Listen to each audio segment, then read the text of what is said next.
This week's Silver Screen Report, we're checking out innovative uses of technology in the classroom, previewing this weekend's theater production, and taking a look at students and their mental health. Good afternoon, Dutch Fork. Today is Friday, April 5th, and your Silver Screen Report starts now.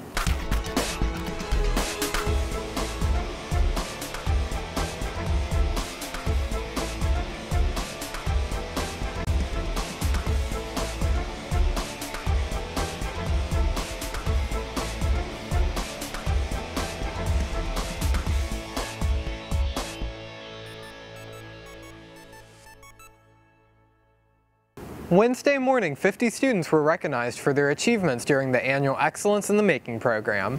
William Hall was there. Wednesday, April 2nd, students were selected for our new Excellence in the Making Award. Guidance Director Donnie Hughes says this for Excellence in the Making Award has already been a tradition for many years. I know it started with the former school counseling director, Mrs. Burkhart. I do know that it's a partnership with our PTSO program. And we've also partnered with PBIS, Positive Behavior Intervention, and it's a way to recognize students, teachers, to identify students who might exemplify what we call excellence in the making. Students are helpful in how this award can help them in their college. I feel like it's really useful in my college career to help me apply for colleges. I was surprised by it. I wasn't expecting it, but it really was an honor. It's important to me because it allowed me to just realize that what I'm doing is the right thing. This has been William Hall with your Silver Screen Report. Last Friday, Spanish 1 students Skyped with the son of a historic figure as part of an activity in a graduate class for teachers. Here's Allie Sessions with more. Good morning, how are you? Good, how are you? Last Friday, Spanish teacher Emily Arroyo planned a Google Hangout with Cesar Chavez's son to accommodate technology in her classroom. That was powerful. It was really cool. Really, really neat. And I was really proud of my students. They were so respectful and asked really thoughtful questions. I think Mr. Chavez, his presence was just felt through the screen. Well, I honestly didn't expect to see the son of Cesar Chavez, showing up to us and talking to us about all that. But overall, I think it was a very fun experience. Just one of the many assignments from Authentic Technology Integration and Instructional Design created by Susan Applin under Coastal Carolina to provide instruction and resources to aid teachers in the use of technology in their classes. I'm incredibly passionate about technology at school. I don't always think it's the answer to everything, but I think that there are so many things that are made possible because of technology. And I want to help teachers really find ways to authentically use it, to find ways to, for example, communicate with people outside of our building or to collaborate with people across the country. Them was that my certificate is up for renewal, and so I need a technology course for that renewal to go through. The other thing is I'm always looking for different ways to engage students and improve learning, and technology is one of those ways that we can use to reach more students and make an impact in the classroom. I'm teaching something and the technology can support it, or we can do something differently or more deeply because of the technology. That's when it's really authentic and it works well. One of the many benefits of the class is it provides teachers the opportunity to communicate with other professionals and appeal a new way of learning for students. One of the keys to the graduate class, number one, is Miss Applin is awesome. She also has us work together with other professionals here in the building and throughout the district. And even though we work in the same building, we don't often have the time for me to speak to an English teacher or a social studies teacher or a science teacher.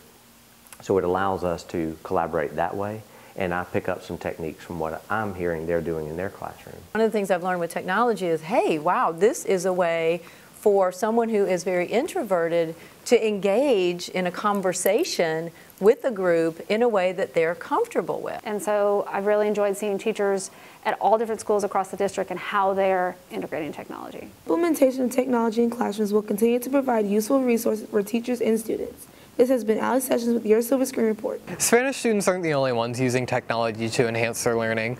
Earlier this week, several world history classes used virtual reality to learn about World War I and II in a different light.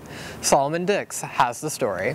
World history classes use VR headsets to experience in first person how it's like to be in World War I and World War II. In the fall of last year, the district acquired a set of class VR goggles, and the different digital integration specialists at each school can check them out to use. in their schools. Ms. Foltz was one of the first ones to be interested in the opportunity, and she said that they would be just about ready to start studying World War II. So we decided to do a comparison of some footage, some 360 footage from World War I and some 360 footage from World War II. We did World War I and World War II comparisons, and so it's pretty cool. You start off in a trench, and you can look around a 360 view all the way up, and you're in a trench, and you get to see that. And then there's some battles from, like one battle from World War I. Students say the VR is a better way to learn and helps them have a better understanding of their lesson. Well, we used technology to simulate like the events of World War II and World War I to get a good experience. Kids, they love video games, and the new thing is virtual games. And I know they just made a movie called Ready Player One, and so it's a virtual world. So it's just kids love videos and actually putting them in the video, kind of, instead of just sitting back watching it. It's more like they're in it first person. These VR headsets are only used for 1 week, but the school is purchasing their own so students can have more learning opportunities. We just have these a week, and there are 4 boxes as part of the set, but we are going to purchase our own. It won't be a full class set yet, but it'll get us started so that for next year we'll have more opportunities for students in more classes to use them. This has been Solomon Dix with your Silver Screen Report. The SAT word of the week is atypical, an adjective meaning not typical or unusual. Schools are a place for knowledge and learning. However, in the light of a new era of developing technology and increasing mental health issues in the youth of America, schools now border on becoming another source of stress and anxiety. Intro to Mass Media reporter Anthony Martin talked to students and teachers about maintaining a healthy mental state. Dutch Fork High, a melting pot of athleticism, intellect, and leadership. Despite all these amazing feats, mental health issues still bring down the best of South Carolina's students.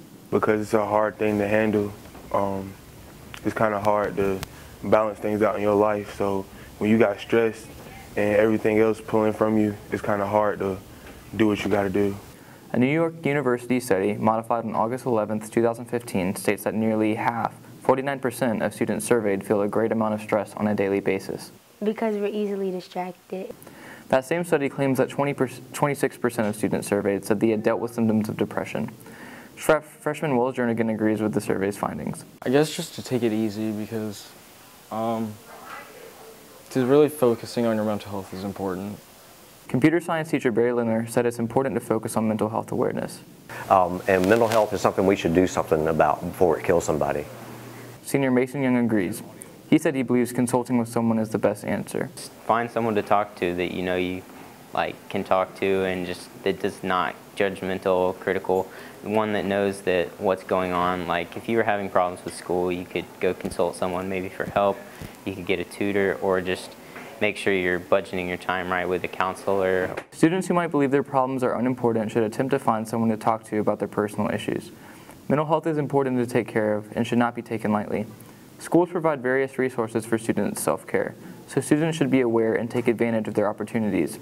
This is Anthony Martin at Dutch Fork High School with your Silver Screen Report. For this week's Kids in the Hall, we asked students about the ways they take care of their mental health.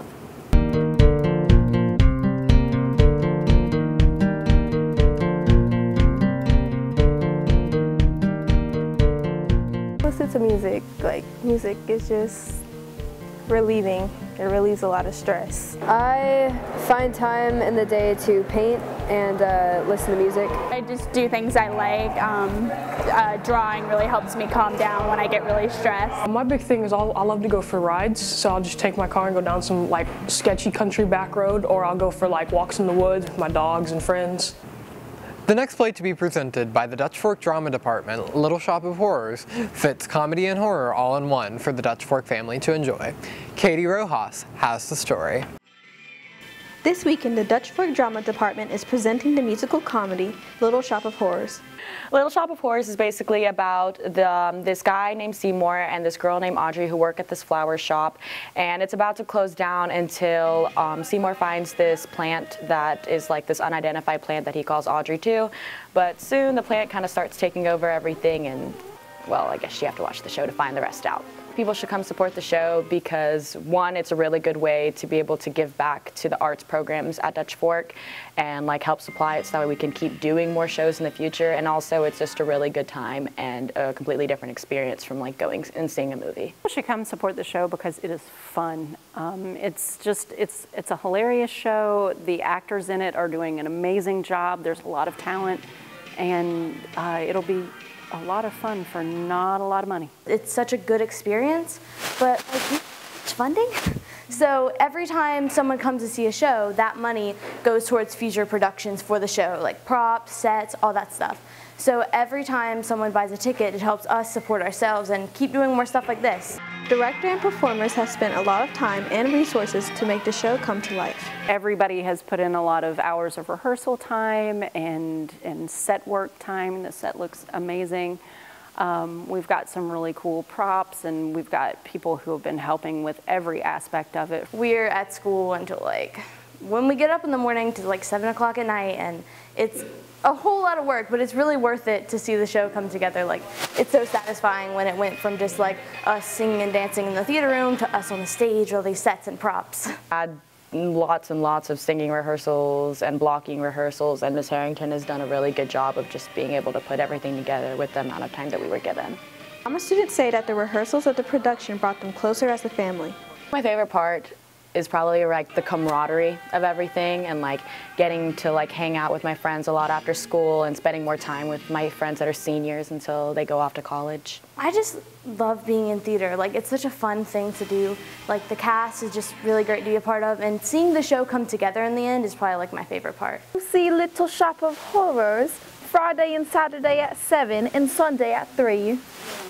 Tickets are $5 for students and $10 for adults. This has been Katie Rojas with your Silver Screen Report.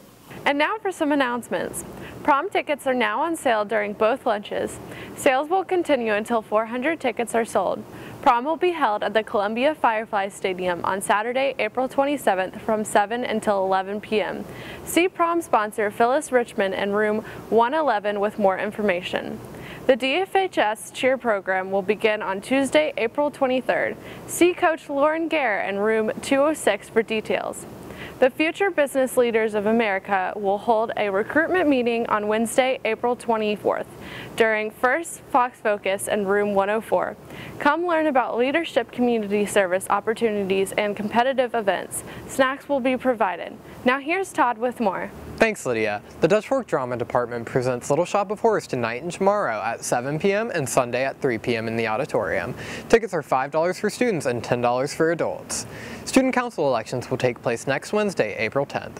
Access the ballot through your graduating class's Google Classroom and submit your choices before 2 p.m. See the scrolling announcements for a list of nominees. The annual Recent Works Art Show will be held in the Media Center Thursday, April 25th at 6 p.m. Admission is free. The Dutch Fork High School Literary Magazine still needs your submissions. Share your best art, photography, and writing with us at dflitmag@gmail.com. For questions about the literary magazine, please see advisor Amy Medlock Green in room 252 during your Fox Focus time. Thanks for watching, and we'll see you next week.